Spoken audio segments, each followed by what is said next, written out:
Hi దోస్తులు, ఎలా ఉన్నారు? ఈ రోజు వచ్చేసి సాటర్డే వ్లాగ్. నిన్న వీడియో ఇది. ఇంకా డైలీ రొటీన్ స్టార్ట్ చేశాను. మేము ఈరోజు స్పెషల్ ఏంటంటే టెంపుల్కి వెళ్ళాం ఫ్రెండ్స్. అంతకు ముందే ఇలా పాలు కాగబెట్టేశాను, ఒక పక్కన టీ. ఇంకా టీ తాగేసి వెళ్దామని చెప్పేసి రెడీ అవుతున్నాము. ఇంకా మా హస్బెండ్ని టీ పోయమంటే పోసేసిండు. నిమ్మకాయ పులిహోర లాగా చేసుకుందామని చూస్తున్నాము మార్నింగ్ టిఫిన్గా. దానికోసమని అన్నీ రెడీ చేసుకున్నా. ఇంకా కర్రీ వచ్చేసి గంగవాల్ కూర, మామిడికాయ పప్పు వేద్దాం అనుకుంటున్నా. ఇంకా మా నిక్షిత్ పాలు తాగుతున్నాడు టీవీ చూసుకుంటూ. ఇంకా రెడీ అవుతున్నాము. నిక్షితును మా హస్బెండ్ స్నానం చేసేసి రెడీ అవుతున్నారు ఆల్రెడీ. నేను కూడా ఫ్రెష్ అవుతున్నా. అంతలోపు టీ పోసుకున్నాం. ఇంకా నేను స్నానం చేసి వచ్చాను, ఇక టీ తాగుతున్నా. మీ అందరికీ ఒకసారి హాయ్ చెప్దామనేసి ఇలా వచ్చాను. ఇంకా రెడీ అయ్యి టెంపుల్కి బయలుదేరాం ఫ్రెండ్స్. ఇది వరంగల్ హన్మకొండకు దగ్గరగా ఉన్న వాళ్ళకైతే ఐడియా ఉంటుంది. ఇప్పుడిప్పుడే డెవలప్ అవుతుంది ఈ టెంపుల్. దోనెగుట్ట, ఇది న్యూ షాంపేట్లో ఉంటుంది, హంటర్ రోడ్ సైడ్. మీరు వరంగల్, కాజీపేట, హన్మకొండకు లో ఉండే వాళ్ళైతే తప్పకుండా ఈ టెంపుల్ని విజిట్ చేయండి. చాలా బాగుంటుంది, పీస్ఫుల్గా ఉంటుంది. చుట్టూ గుట్టల మధ్యలో నరసింహస్వామి ఉంటాడు, లక్ష్మీ నరసింహస్వామి. ఇక్కడ ఇప్పుడిప్పుడే భక్తులు అనేది ఎక్కువగా అవుతున్నారు. ఈ షాంపేట వరకైతే ఈ టెంపుల్ అందరికీ బాగా తెలుసు. రీసెంట్గా బ్రహ్మోత్సవాలు జరుగుతున్నాయి హోలీ అప్పటి నుండి దేవుడివి. మేము కూడా ఒకసారి వెళ్ళొద్దాం అనేసి బయలుదేరినాం. ఇక ఫస్ట్ వచ్చి ఇక్కడ వినాయకుడి టెంపుల్ ఉంటుంది, గోశాల ఉంటుంది. ఇంకా పోతుంటే హైట్ ఉంటుంది, ఎందుకంటే గుట్ట మీద ఉన్నది కాబట్టి టెంపుల్ హైట్గా ఉంటుంది. ఇంకా వెళ్తున్నాము. న్యూ షాంపేట్లో దగ్గరనే ఉంటుంది ఫ్రెండ్స్. కొంచెం లోపలికి ఉంటుంది. అక్కడ ఎవరు అడిగినా అడ్రస్ చెప్తారు దోనగుట్ట అంటే. మీరు కూడా తప్పకుండా విజిట్ చేయండి. ఇంకా లోపలికైతే స్టెప్స్ ఎక్కుతున్నాము. రీసెంట్గా బ్రహ్మోత్సవాలకి కొండా సురేఖ మేడం గారు కూడా వచ్చి వెళ్ళారు కళ్యాణానికి. తప్పకుండా ఈ టెంపుల్ని డెవలప్ చేస్తామని చెప్పిళ్ళు. ఇక్కడ సత్యవతి మేడం అని ఉంటారు, అయ్యగారమ్మ. ఆమె మంచిగా అందరినీ రిసీవ్ చేసుకుంటుంది. టెంపుల్కి వచ్చిన వాళ్ళను వాట్సాప్ గ్రూప్ కూడా ఉంటుంది. ఆ అయ్యగారమ్మ అందరికి వాట్సాప్ గ్రూప్లో యాడ్ చేస్తుంది. ఏ విషయం ఉన్నా ముందుగానే తెలియజేస్తుంది. మాకు చాలా బాగా అనిపిస్తుంది ఈ టెంపుల్ మాత్రం. ఇంకా కాళ్ళు కడిగేసుకొని కొబ్బరికాయ కూడా కడిగి లోపలికైతే వెళ్తున్నాము. అయ్యగారు అందరికీ అర్చన చేశాడు, చాలా బాగా అనిపించింది. అందరినీ నిల్చోబెట్టి నామాలు కూడా పెట్టాడు. ఇక్కడ టెంపుల్లో దేవుడు వచ్చేసి నవ్వుకుంటూ ఉంటాడు, ఉగ్ర రూపంలో ఉంటారు ఎక్కడైనా లక్ష్మీ నరసింహస్వామి. ఈ టెంపుల్లో మాత్రం నవ్వుతూ ఉంటాడు. మీరు కూడా తప్పకుండా ఈ టెంపుల్కి వెళ్ళండి. ఇంకా ఈ ప్లేస్ వచ్చేసి యాగశాల. ఇవన్నీ రీసెంట్గానే కన్స్ట్రక్షన్ చేశారు. ముందు మామూలుగా ఉండేది టెంపుల్. ఇప్పుడిప్పుడు అందరి దాతల ద్వారా ఈ టెంపుల్ని డెవలప్ చేయడం జరుగుతుంది. ఇంకా గరుడ వాహనం, ఇక్కడ ఒక టెంపుల్ దేవుడు కూడా కనిపిస్తున్నాడు చూడండి. గుట్టకే ఉంటాడు దేవుడు, నేర్చాడు గుట్టకే. 2 గుట్టలు చీల్చుకొని దాంట్లో నుండి వచ్చాడంట ఇక్కడికి దేవుడు. ఆ చీల్చింది కూడా అలానే ఉంటుంది ఓపెన్గా. ఇంకా చూపిద్దామంటే నాకు వీలు కాలేదు, అంతా తడకలేసి ఉన్నాయి. రీసెంట్గా బ్రహ్మోత్సవాలు జరిగాయి కాబట్టి. ఇంకా ఈ కిందికి వచ్చేసి దోణె అనేది ఉంటుంది, అంటే వాటర్ ఎప్పటికీ అక్కడ వాటర్ అనేవి బయటకు వస్తూనే ఉంటాయి, ఎండాకాలం కూడా. దానివల్లనే దీనికి దోణగుట్ట అనే పేరు వచ్చింది. అక్కడికి కూడా ఇంకా వెళ్ళలేదు. అక్కడ శివలింగం కూడా ఉంటుంది, శివుడు బండరాయి రూపంలో ఉంటాడు.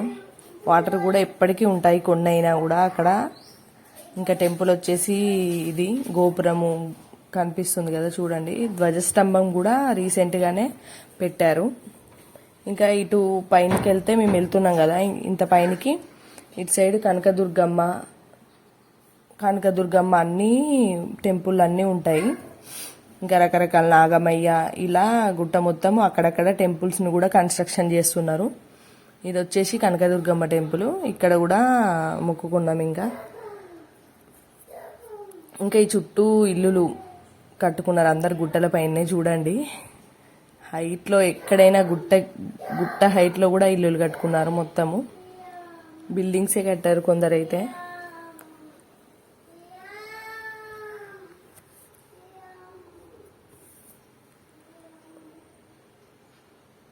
ఇంకా మా బాబు నేను చూస్తున్నాము. ఇంకా ఇదంతా చూసుకొని ఇంకా వెళ్ళిపోతున్నాము. స్టెప్స్ ఈ పక్కన మొత్తము గార్డెన్ ఏరియా లాగా ఉంటుంది. అన్ని పూల చెట్లు అవి ఇవి దేవుడి కోసం అనేసి పెంచుతున్నారు వాళ్ళు ఖాళీ ప్లేస్లో.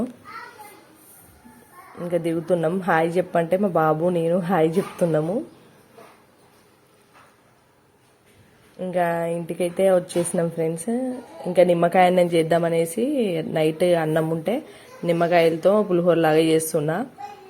ఇంకా ఉప్పు కలుపుకొని తర్వాత ఒక 2 నిమ్మకాయలు కలుపుకున్నాను అన్నంలో బాగా. నేనైతే ఈ టైప్లో చేస్తాను నిమ్మకాయ పులిహోర. మీరు ఎలాగ చేస్తారో నాకు కామెంట్ చేయండి. ఇంకా నిమ్మకాయ అన్నం కలిపేస్తున్నా, ఉప్పు వేసి నిమ్మకాయలు కూడా వేసేసి. ఇంకా పోపుకి వచ్చేసి పచ్చిమిర్చి, ఇంకా జీలకర్ర, ఆవాలు, కరివేపాకు, పల్లీలు వేసుకున్నా టేస్ట్ బాగుంటుందని. అవన్నీ బాగా వేగిన తర్వాత కొంచెం పసుపు వేసుకున్నా. అది కూడా వేగినాక రైస్ వేసేసి కలపడమే. ఇలా మిగిలిన అన్నం ఉంటే నేను నైట్ టైంలో పోపు అన్నం కానీ ఇలా నిమ్మకాయ అన్నం కానీ చేసుకొని తింటాము. ఇంకా మా హస్బెండ్కి ఆఫీస్కి లేట్ అవుతుందంటే నిమ్మకాయ పులిహోర చేసిన. ఇంకా చేస్తున్నా ఏముంది, సాటర్డే వచ్చేసి ఇదే అది చేసుకొని తినేసినాము. మా బాబుకి కొంచెం పెట్టేసిన, నేను కొంచెం తిన్నా. ఇంకా నెక్స్ట్ వచ్చేసి కర్రీ కోసం అని చెప్పేసి మామిడికాయ ఉండే, మొన్న మామిడికాయ పచ్చడిలో చేసినప్పుడు ఒకటి పక్కన పెట్టుకున్నా. ఆ మామిడికాయతోని మామిడికాయ గోంగూర పప్పు చేసిన.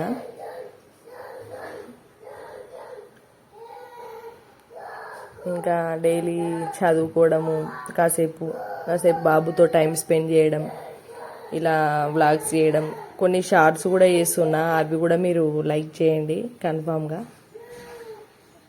వీడియో కూడా మొత్తం చూడండి ఫుల్గా స్కిప్ చేయకుండా.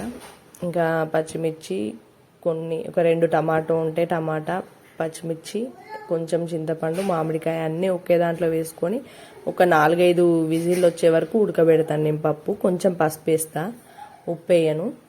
గంగవాల్ కూర కూడా మొత్తం తెంపేసి మంచి నీట్గా కడిగిన తెంపుకున్నాను. ఇంకా మా బాబు కూడా వంట చేస్తాడంట, గంటలు అన్నీ తీస్తాడు. ఇట్లనే అల్లరి చేస్తా అంటాడు, ఒర్రిస్తా అంటాడు ఊకే. మధ్యలో పని చేస్తుంటే వచ్చి డిస్టర్బ్ చేస్తూ అంటాడు. ఇంకా అన్నీ కట్ చేసుకుంటున్నా దాంట్లో వేయడానికి. టమాటా, మామిడికాయ. ఈ పప్పు పుల్లగా ఉంటేనే బాగుంటుందండి. ఇలా అన్నీ వేసి మిక్సీలో ఉడకబెట్టుకున్నా.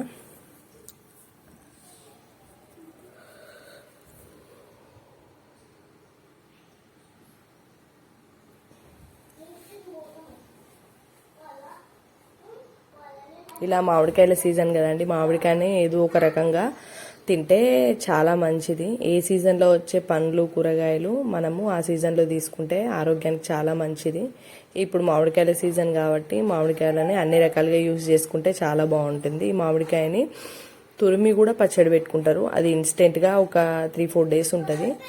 అది కూడా ట్రై చేసి మీకు చూపించమంటే చూపిస్తాను. కామెంట్ చేయండి నాకు, ఆ రెసిపీ కూడా కావాలంటే. మామిడికాయని ఏం చేస్తారంటే తురుముతారు, తురిమి కారం, ఉప్పు వేసి పోపు పెడతారు పచ్చడి. చాలా బాగుంటుంది అది కూడా. ఇంకా మామిడికాయని ఏముంటుంది, రకరకాలుగా మామిడికాయ పచ్చడి చేసుకుంటాం, మామిడికాయ పప్పు, ఇంకా మామిడికాయ తురిమిన పచ్చడి, ఇంకా రుబ్బిన పచ్చడి, ఇలా రకరకాలుగా యూజ్ చేసుకోవచ్చు మామిడికాయని. ఇంకా అన్నీ వేసేస్తున్నా.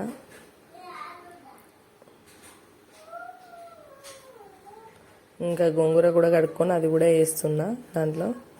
ఒక 4-5 విజిల్ పెడితే చాలు.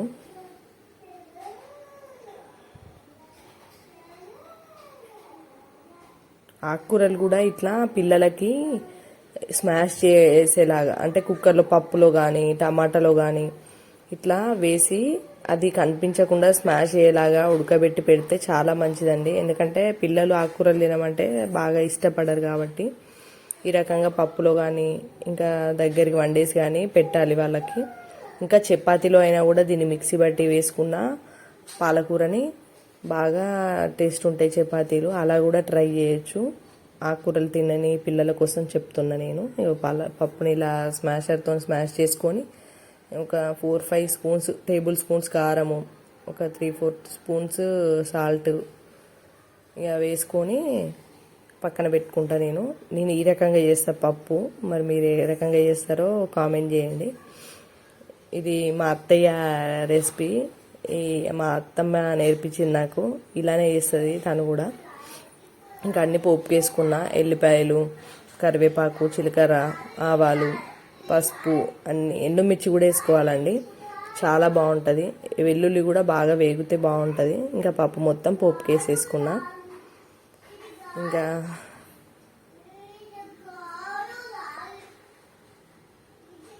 లాస్ట్కి పప్పు పోసేసుకోవడమే. పప్పును కూడా డైరెక్ట్ ఒక్కసారి మొత్తం పోయకూడదండి. కొంచెం పోసి కలిపినాక మిగతాది పోసుకోవాలి.